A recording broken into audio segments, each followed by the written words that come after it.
শেষকৃত্য বা মৃত্যু কখনোই কেবল ধর্মীয়, পারিবারিক বা ব্যক্তিগত ঘটনা না। এটা একটা জাতীয় ঘটনা, এটা একটা রাজনৈতিক ঘটনা। এই মৃত্যুর মধ্যে দিয়ে বের হয়ে আসে এক একটা মৃত্যুর স্পেসিফিক রাজনৈতিক তাৎপর্য। এই রাজনৈতিক তাৎপর্যটা হইল রাষ্ট্র, ক্ষমতা এবং জনগণের একটা যৌথ ভাষ্য। মাও সেতুং বলছিলেন, সব মানুষকেই মরতে হবে, কিন্তু সব মৃত্যু একরকম না। কিছু মৃত্যু তাই পর্বতের মতো ভারী, আর কিছু মৃত্যু পালকের মতো হালকা। মৃত্যু হলে তার শেষকৃত্য হবে। এক এক ধরনের শেষকৃত্য এক এক ধরনের রাষ্ট্রনৈতিক, রাজনৈতিক, দার্শনিক বার্তা দেয়। কয়েকদিনের মধ্যে আমরা দুইটা বিশাল জানাজা দেখলাম, দুইটা বিশাল মৃত্যু দেখলাম, হাদির আর খালেদা জিয়ার। বাংলাদেশের মানুষ আর একটা মৃত্যু এবং জানাজা দেখছিল, জিয়াউর রহমানের জানাজা। এই তিন মৃত্যুই তাই পাহাড়ের মতো ভারী, সেই জানাজাও ছিল বিশাল। এই তিন জানাজা কি একই ধরনের, একই বার্তা দেয়? না, এইগুলো প্রকৃতিগতভাবে আলাদা। এই জানাজাগুলোর রাজনৈতিক মূল্য আলাদা। আমি ভাবতেছিলাম যে এটা নিয়ে আমাদের একটা আলাপ হবে জাতীয় পর্যায়ে, দার্শনিক আলোচনা, ফিলোসফিক্যাল আলোচনা। সেটা হয় নাই, একেবারেই হয় নাই।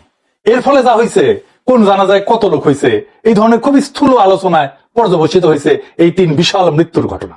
আমার ফেসবুকে বিএনপির অনেকে এসে আশ্চর্যজনক ভাবে উল্লাস করতেছে, বলতেছে এই যে দেখিস কত মানুষ আমাদের নেত্রীর জানাজায়। কেউ কেউ কইতেছে জানাজায় এত লোক দেখাই না, এখন সবাই তারেক রহমানের কাছে বেরিচ্ছে, বিএনপির বিজয় ঠেকায় কে। কি তামাশা। আসেন আমরা দেখি কিছু রাজনৈতিক মৃত্যু নিয়ে এই পৃথিবীতে, একটা রাজনৈতিক এবং দার্শনিক ব্যাখ্যা দিয়ে দেখি মৃত্যুর ঘটনাগুলো ব্যাখ্যা করি, কোন মৃত্যু আসলে কি বার্তা দেয়। খালেদা জিয়ার মৃত্যুর পরে এই বিশাল জানাজা কি আদৌ বিএনপির বিজয়কে নিশ্চিত করবে? আসেন সেই গভীর আলোচনায় ঢুকি। এই তিন বিশাল মৃত্যুর রাজনৈতিক তাৎপর্য কি? নাফলি.com থেকে চুয়াডাঙ্গার এই বিখ্যাত খাঁটি খাজুরের অর্ডার করতে আপনাকে অগ্রিম একটা টাকাও পেমেন্ট করতে হবে না, পুরো আপনার হাত। রাজনীতিতে মৃত্যু তো নীরব না, আগেই শুনলাম। সে কখনো একটা প্রশ্ন তোলে, কখনো সে বিস্ময়ের উদ্রেক করে, কখনো ইতিহাস শুরু হয় সেই মৃত্যু থেকে, আর কখনো ইতিহাস এসে শেষ হয় ওই মৃত্যুতে। মৃত্যু ছিল এমন একটা বার্তা, যে বার্তা বলছিল আমাদের কাজ এখনো শেষ হয়নি, ওনার স্বপ্ন এখনো বাস্তবায়ন হয়নি। জিয়াউর রহমানের মৃত্যু ছিল অসমাপ্ত একটা রাষ্ট্র প্রকল্প। তাই শোক মিছিল হলো, সেই মিছিল ভোটের বাক্সে গেল। সাত্তার সাহেবের মতো অথর্ব দুর্বল ব্যক্তি বিপুল ভোটে নির্বাচিত হলেন এবং এর সাথে এক ধমকেই রাষ্ট্র ক্ষমতা ত্যাগ করলেন। জিয়ার জানাজায় যারা গেছিল তারা জিয়ার অসমাপ্ত কর্তব্য সম্পাদনের আকাঙ্ক্ষা নিয়ে ম্যান্ডেট দিতে গেছিল। তখনকার রাজনৈতিক নেতৃত্ব জিয়ার ঐতিহ্যকে ঊর্ধ্বে তুলে ধরছিল। একই ধরনের মৃত্যু বেনজির ভুট্টোর। তার দল ভোটে জিতে ক্ষমতায় আসে, যখন মারা গেছেন তখন তিনি ক্ষমতায় নাই। কিন্তু বেনজির ভুট্টোর মৃত্যুর পরে পাকিস্তানের জনগণ বেনজির ভুট্টোর দলকেই ভোট দিল, কারণ মানুষ চাইছিল বেনজির ভুট্টো যে কাজ করতে এসে শহীদ হইল, সেই কাজটা তার দল ডেলিভার করুক, বাস্তবায়ন করুক, পূরণ করুক। ইন্দিরা গান্ধীর মৃত্যু তাই। তার মৃত্যুর ধাক্কায় রাজীব গান্ধীর নেতৃত্বে কংগ্রেস একটা ভূমিধ্বস বিজয় অর্জন করে। এইবার আসেন ওসমান হাদির মৃত্যু কি বার্তা দেয়। ওসমান হাদির মৃত্যু এক শূন্যতা এবং এক অসহায়ত্ব দেয়।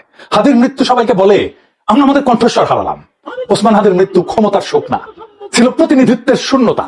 প্রশ্ন উঠছিল এখন কে কথা বলবে আমাদের হয়ে? হাদির মতো এইভাবে সত্য উচ্চারণ জনগণের জন্য কে করবে? কে সাধারণ মানুষের হয়ে সাধারণ মানুষের মধ্যে থেকে উঠে গিয়া ক্ষমতাকে চ্যালেঞ্জ করবে? হাদির জানাজায় এসেছিল মূলত তরুণেরা। তরুণেরা আসছিল হাদির আদর্শ থেকে আদর্শ গ্রহণ করতে। ওইটা একটা ইতিহাসের শুরু। জিয়ার মৃত্যু ছিল ইতিহাসের মাঝখানে, হাদির মৃত্যু হলো ইতিহাসের শুরু। হাদির যেরকম মৃত্যু ছিল, একই ধরনের মৃত্যু ছিল মার্টিন লুথার কিং এর। এই দুজনের মৃত্যুতেই তৈরি হয়েছিল একটা প্রতিনিধিত্বের ভ্যাকুয়াম, শূন্যতা।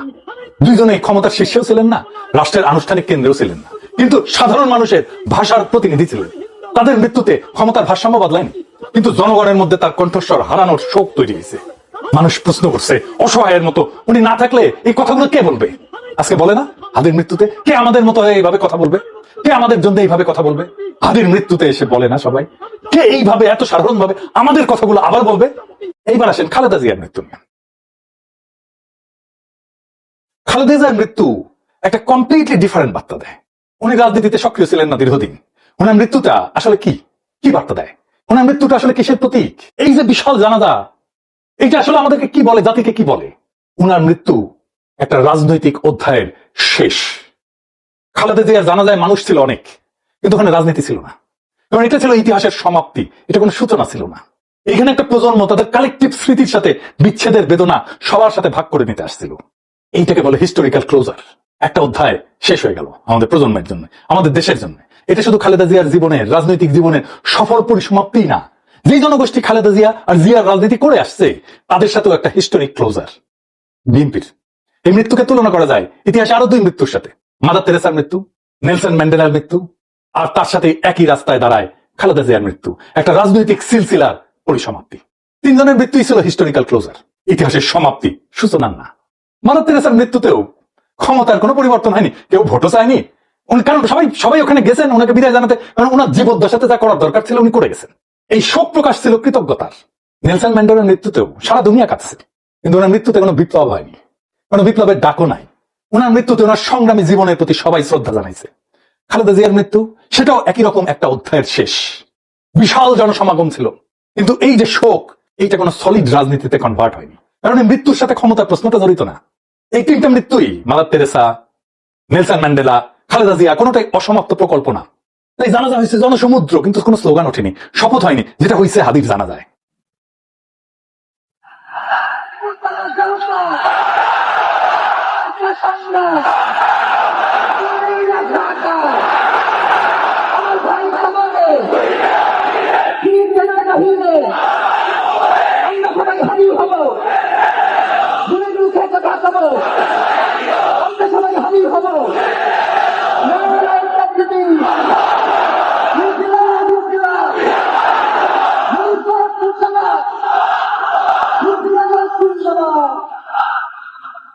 পার্থক্যটা শুধু এখানে।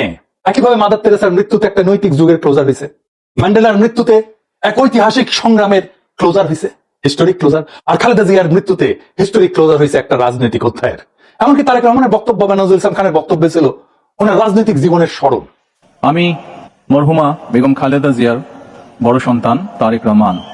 আমি আজকে এখানে উপস্থিত সকল ভাইরা এবং বোনেরা যারা উপস্থিত আছেন, মরহুমা বেগম খালেদা জিয়া জীবিত থাকাকালীন অবস্থায় যদি আপনাদের কারো কাছ থেকে কোনো ঋণ নিয়ে থাকেন, দয়া করে আমার সাথে যোগাযোগ করবেন, আমি সেটি পরিশোধের ব্যবস্থা করবো ইনশাআল্লাহ। একই সাথে উনি জীবিত থাকাকালীন অবস্থায় ওনার কোনো ব্যবহারে, ওনার কোনো কথায় যদি কেউ আঘাত পেয়ে থাকেন, তাহলে মরহুমার পক্ষ থেকে আমি আপনাদের কাছে ক্ষমা প্রার্থী। দোয়া করবেন আল্লাহ তাআলা যাতে ওনাকে বেহেশত দান করেন। আসসালামু আলাইকুম।